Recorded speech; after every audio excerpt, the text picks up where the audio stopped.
सास बनने की ट्रेनिंग। सुधा के बेटे की शादी होने वाली थी और वो इतनी एक्साइटेड थी कि आज मैं ऊपर आसमां नीचे, आज मैं आगे जमाना है पीछे। अरे हाँ भाग्यवान, तू सबसे आगे ही है। लेकिन हुआ क्या है? सास बनने वाली हूँ मैं। अरे घर में एक नया सदस्य आ जाएगा, कितना अच्छा लगेगा ना। आप और राहुल तो ऑफिस चले जाते थे और मैं पागल की तरह घर में अकेली। अब तो मेरा साथ देने वाली आ रही है इस घर में। बहुत बहुत बहुत खुश हूँ मैं। ओहो ठीक है बेगम, लेकिन अपनी खुशी को लगाम लगा कर रखो। क्या पता कैसी आए, तुम्हारा साथ देने वाली आए या फिर ऐसी आ जाए जो तुम्हारी शक्ल देखना भी पसंद ना करती हो। ऐसा क्यों बोल रहे हैं जी? शुभ नहीं बोल सकते तो अशुभ तो ना बोले। अच्छा जल्दी से तैयार हो जाओ, चांदनी चौक जाना है शादी की शॉपिंग के लिए। हाँ हाँ, थोड़ी सुबह तो हो जाने दो, दुकानें बाजार खुल तो जाए। तुम सच में ना पागल हो गई हो बहू के आने की खुशी में। बेटा माँ की हरकतें देख रहा था। वो सारी बात फोन पर अपनी होने वाली बीवी राशि को बताता है। फिर पता है क्या हुआ? माँ ना सुबह 6 बजे ही पापा को चांदनी चौक जाने को कहने लगी। दूसरी तरफ राशि कहती है, अरे वाह, ये तो बहुत अच्छी बात है ना। सास इतना सोचने वाली मिल रही है, और क्या चाहिए। मैंने भी सोचा है मम्मी जी के साथ बहुत प्यार से रहूंगी, उनका ख्याल रखूंगी और प्यार करूंगी। राहुल भी खुश था। लेकिन बाजार में सुधा जी और उनके पति को एक अजीब सी दुकान दिखती है जिसके बाहर लिखा होता है, हमारे यहाँ सास बनने की ट्रेनिंग दी जाती है। ये देखिए जरा, लग रहा है आजकल के लोगों को कोई काम नहीं है। अरे सास बनने की भी ट्रेनिंग होती है क्या? दुकान के सामने एक पिंजरा था, उसमें एक तोता बंद था। सुधा की बात सुनकर तोता बोल पड़ता है, अरे नादान औरत, अगर सास सही तो पूरा घर सही रहता है, परिवार बंधा रहता है और आने वाली जनरेशन संस्कारी होती है। लेकिन तू क्या समझेगी? जा जा आगे जा। ओए, तोते बड़ा बोल रहा है, क्यों आगे जाऊं? मैं नहीं जा रही। देखा देखा, तेरे जैसी औरत को तो सास बनने की ट्रेनिंग लेनी ही चाहिए। निकाल 1000 रुपये और जान दर, नहीं तो पूरी जिंदगी रोती रहेगी। सुधा को तोते की बात में दम लगता है। ए जी, निकालो ना जरा 1000 रुपए। अरे पागल हो क्या? जानवर की बात में आ रही हो? किस पागल आदमी की सुन रही हो, जिसे ये भी नहीं पता कि तोता जानवर नहीं पक्षी होता है। चलो निकालो 1000 रुपये और अंदर जाकर सास के रूप में जीवन को सफल कर लो। हाँ जी, बात तो ये सही बोल रहा है। कहाँ मैं आपकी बात में आ रही हूँ? मैं तो अंदर जा रही हूँ, 1000 रुपये दीजिए। पति क्या करता, बीवी की आज्ञा सर आंखों पर। लेकिन जैसे ही सुधा अंदर जाती है, सामने कई औरतें पहले से ही बैठी होती हैं। मेरी पहली बहू के वक्त मैंने इतना नहीं सोचा था, और आज वो मेरे सर पर चढ़कर नाचती है। गुरुजी, कोई उपाय बताए।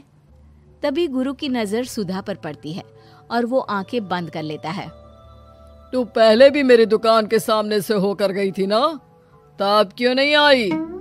औरत जो कि गुरु के साथ मिली हुई थी। महाराज, तब पता नहीं था कि सच में सास बनने की भी ट्रेनिंग लेनी होती है। लगा था घर में कोई सदस्य आ रहा है जो सारा दिन मेरे साथ रहेगी, लेकिन ऐसा तो कुछ भी नहीं हुआ गुरुजी। चल फिर पैकेज लेकर 20,000 वाला कल से आ जाना। जी महाराज, गुरुजी की जय हो। वो औरत भी सुधा को देखती है और कहती है, सही जगह आई हो बहन। 10-20 हजार का मुंह नहीं देखना भाई, बस घर बस जाए तो सोचो गंगा नहा ली। बहुत कमा लेंगे अगर परिवार एक रहा, नहीं तो बुढ़ापा वृद्धाश्रम में बिताओ। सुधा डर जाती है। वो गुरु के पास जाती है और उन्हें पैसे देती है। देखो, एक मंत्र गांठ बांध लो कि कभी भी बहू को बेटी ना समझना। जितना दबाकर पहले दिन से रखोगी, धीरे धीरे प्यार दोगी तो मान रखेगी, नहीं तो। ना जी ना गुरुजी, समझ गई। अरे भला हो भगवान का जो आपसे मिला दिया, नहीं तो मैं। हाँ, आगे बढ़ते जाए, पीछे और भी लोग हैं, सबको मौका दे।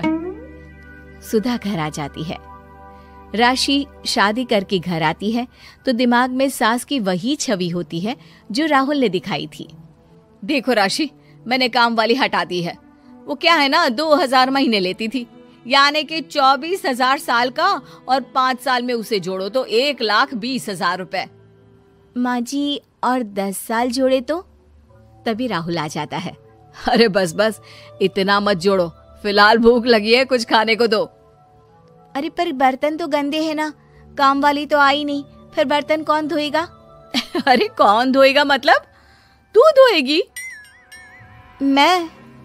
ठीक है, मैं धो लेती हूँ, धो कर देती हूँ, आप खाना बना ले। अरे खाना भी तू ही बनाएगी? ये क्या बात होती है माँ, क्या हो गया तुझे? कल तक तो कुछ और ही बोल रही थी। लेकिन सुधा का व्यवहार सुधरने का नाम ही नहीं ले रहा था। बहू और बेटा ससुर से बात करते हैं।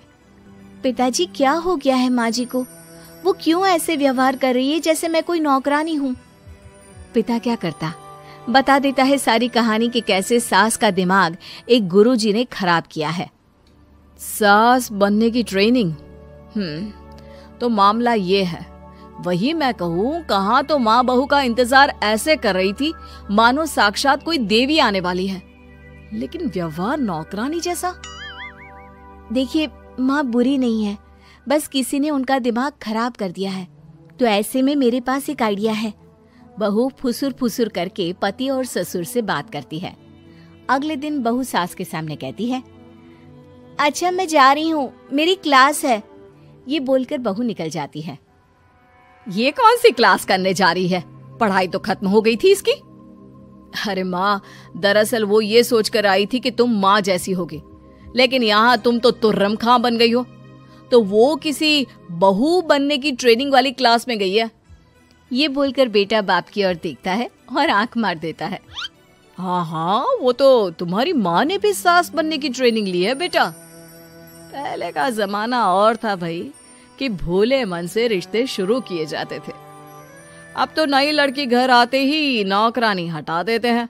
बताओ, पिछले 25 साल से वो नौकरानी काम कर रही थी, तब तो कोई हिसाब किताब नहीं हुआ। अरे पापा, आप भी माँ को बोल रहे हैं? अरे माना, वो माँ समझ कर आई, घर में खुशहाली रखने के लिए हमेशा आप लोगों के साथ उठती बैठती, माँ को कभी जवाब नहीं दिया। लेकिन माँ की क्या गलती? अरे दादी ने भी तो ऐसा ही किया होगा ना माँ के साथ, तभी तो माँ अपनी बहू के साथ ऐसा कर रही है। नहीं, वो तो बहुत अच्छी थी। मेरे आने के बाद तो उन्होंने खाना बनाने वाली भी रख ली थी। अरे तो फिर तुमने क्यों काम वाली हटा दी? किसी के कहने पर अपना घर खराब कर रही हो तुम सुधा। अब बहू भी गई है ट्रेनिंग लेने, पता नहीं क्या सीख कर आएगी। नहीं, मैं अभी जाकर उसे ले आती हूँ। तभी बहू वहां पर आ जाती है। नहीं माँ जी, मैं कहीं नहीं गई थी, मैं तो सिर्फ आपके लिए ये नई साड़ी लेने गई थी। अब तो सब ठीक है ना? बस बनी डंडे वाली भूत। शिखा की नई नई शादी हुई थी।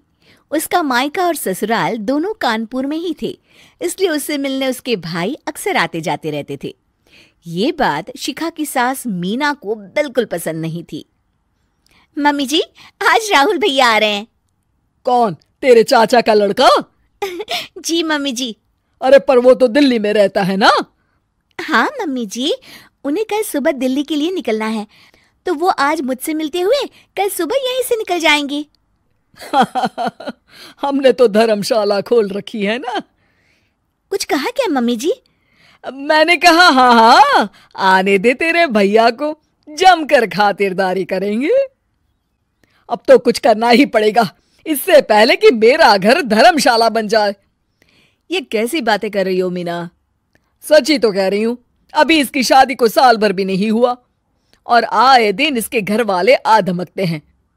अरे तो क्या हुआ, वो इसी शहर में रहते हैं तो हाल चाल लेने आ जाते हैं। इस बार मैं उनका हाल और चाल दोनों ही बिगाड़ दूंगी। अब बहुत हो गया जी। अरे ये कैसी बातें कर रही हो, हे भगवान, बस आप तो देखते जाइए। शाम को राहुल आता है। नमस्ते आंटी, कैसे हैं आप लोग? हम लोग तो ठीक है, तुम कैसे हो बेटा? मैं भी अच्छा ही हूँ आंटी। बस आज रात के बाद नहीं रहोगे? चलिए भैया, मैं आपको हमारा घर दिखाती हूँ। रात में खाने के टेबल पर शिखा, रोहित कहीं दिखाई नहीं दे रहा। जी भैया, वो ऑफिस के काम से बाहर गए हैं, कल शाम तक आएंगे। अच्छा अच्छा। बेटा, क्या तुम भूत प्रेत में मानते हो? नहीं नहीं आंटी जी, पर अचानक आपको ये ख्याल कहाँ से आ गया? पता नहीं क्यों, कभी कभी मुझे लगता है जैसे रात के समय बैठक में कोई घूमता रहता है। ये आप क्या कह रही हैं मम्मी जी? हाँ, तुम लोग घबरा ना जाओ, इसलिए मैंने आज तक इस बारे में कुछ नहीं कहा। ये आपका वहम होगा आंटी जी, ऐसा कुछ नहीं होता। हो सकता है। चलो अब मेरा सोने का टाइम हो गया है तो चलती हूँ मैं। शिखा बेटा, राहुल के सोने की व्यवस्था वहीं दीवान पर कर देना। जी पापा जी। अब चलिए भी। अच्छा, तो बैठक में सोने वाले हैं साहबजादे। क्या बड़बड़ा रही हो? कुछ नहीं, आप सो जाइए। मीना और महेश के सोने के बाद शिखा और राहुल आपस में बात कर रहे होते हैं, तभी डोरबेल बजती है। अरे आप! सरप्राइज! काम जल्दी खत्म हो गया तो मैं आज ही चला आया। ये तो बहुत अच्छा किया। देखिए राहुल भैया भी आए हुए हैं, आप दोनों का मिलना भी हो जाएगा। कैसे हो रोहित? मैं तो ठीक हूँ भैया। शिखा, मैं भी आज यहीं सो जाता हूँ, राहुल भैया से बातचीत भी हो जाएगी। अच्छा अच्छा, ठीक है। मीना आधी रात को उठती है, कंबल मुंह से पैर तक ओढ़ के डंडा लेके बैठक में आती है और देखती है दीवान पर चादर ओढ़े कोई लेटा हुआ है। देखो तो कैसे मजे से सो रहा है बहन के ससुराल में। मीना ताबड़तोड़ 4-5 डंडे मार देती है। अरे मर गया! अरे बचाओ बचाओ, कौन है? मीना जल्दी से अपने कमरे में भाग जाती है। हे भगवान, ये मैंने क्या किया? ये रोहित कहाँ से आ गया? लगता है ये नालायक राहुल मेहमानों वाले कमरे में सो गया होगा। आज तो इसकी खैर नहीं। उधर बैठक में, अरे क्या हुआ रोहित? मैं बाथरूम में था, तुम्हारे चिल्लाने की आवाज सुनी। पता है भैया, मैं सो रहा था, अचानक से कोई आकर मुझे डंडे मारने लगा। ये क्या कह रहे हो? लगता है तुम भी आंटी की तरह भूत प्रेत में मानते हो। नहीं नहीं भैया, सच में कोई आया था।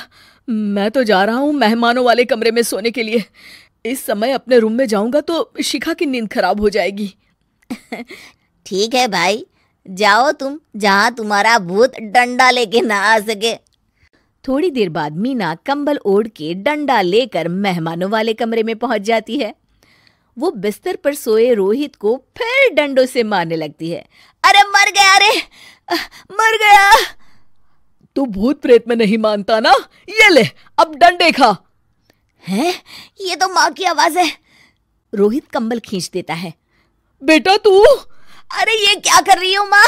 मार मार के मेरा भरता बना दिया आपने। माफ कर दे मेरे लाल, मैंने तो तुझे ही मार मार के लाल कर दिया। मैं तो उस राहुल के बच्चे को सबक सिखाना चाहती थी। राहुल भैया को? हाँ बेटा, मुझे लगा अगर उसे डंडे मारूंगी तो शिखा के मायके वाले यहाँ आना छोड़ देंगे। हे भगवान! माँ, ये घर शिखा का भी है, उसके घर वाले जब चाहे आ सकते हैं। हाँ बेटा, आज मुझे भगवान का इशारा समझ में आ गया। मैं कितना गलत करने चली थी और अपने ही बेटे को चोट पहुंचा दी। अब चुपचाप जाके सो जाओ माँ, और किसी को कुछ बताने की जरूरत भी नहीं है।